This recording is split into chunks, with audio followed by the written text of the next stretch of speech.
Hi guys! Magandang buhay sa inyong lahat. Nandito tayo sa lugar ng Alabang.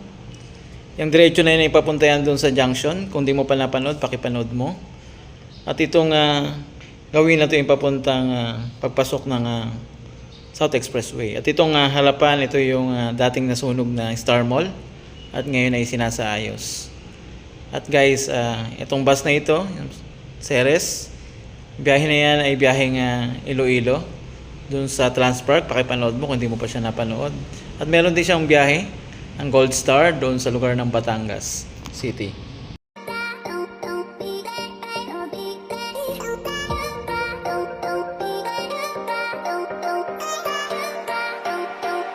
Guys, ito naman mga bus na ito ay mga biyahe dito sa City Bus. At ito yung pinaka way nila papunta doon sa kabila. Iikot punta ron dun sa east side. So guys, tinanggalan natin ng sounds kasi may malakas na sounds dito.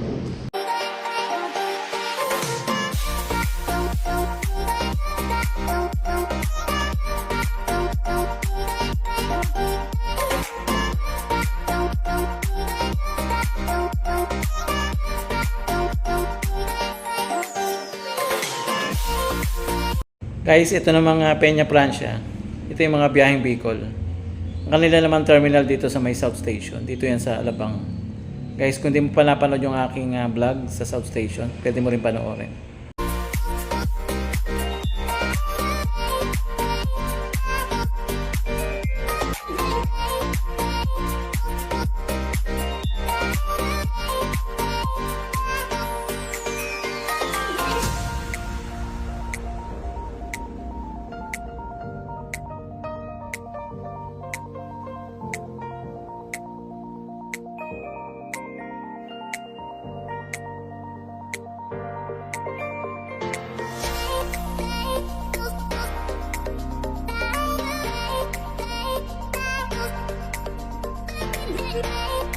Guys, ito na mga PNO.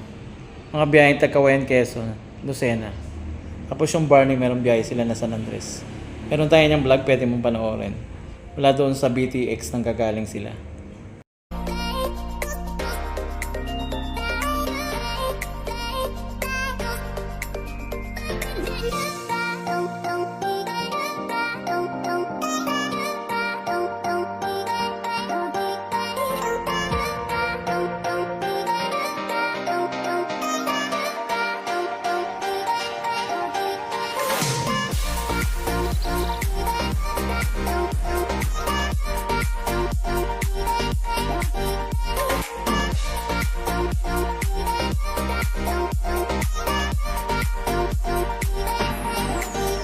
Guys, ang Metrolink naman, mga biyaheng Dasmariñas ito mula doon sa Cubao. Nadaan dito sa Alabang. Sa South Station yung pinaka pick up point nila.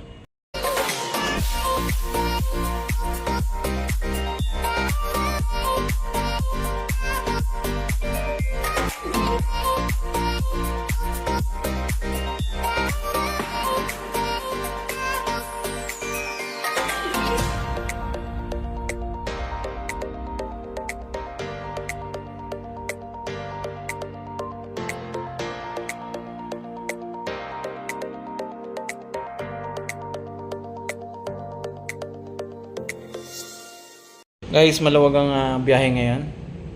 Time check, 9 o'clock in the morning.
Guys, sa mga biyaheng Kalamba, hindi mahirap ang biyahe. Kahit dito sa may east side meron, dito sa South Station meron.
At guys, meron din dito na daan na super lines, mga biyaheng diet.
Shoutout nga pala sa lahat ng ating mga drivers, conductors, at sa lahat ng ating mga pasahero. Ingat po tayo palagi.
Guys, itong Metrolink bus, sa loob ng isang oras, 2 beses siyang namataan natin na dumaan. So, okay na rin. So, para sa mga bumabiyahe papuntang Cavite. Guys, maraming salamat po sa inyong patuloy na pagsubaybay at panonood ng ating mga video.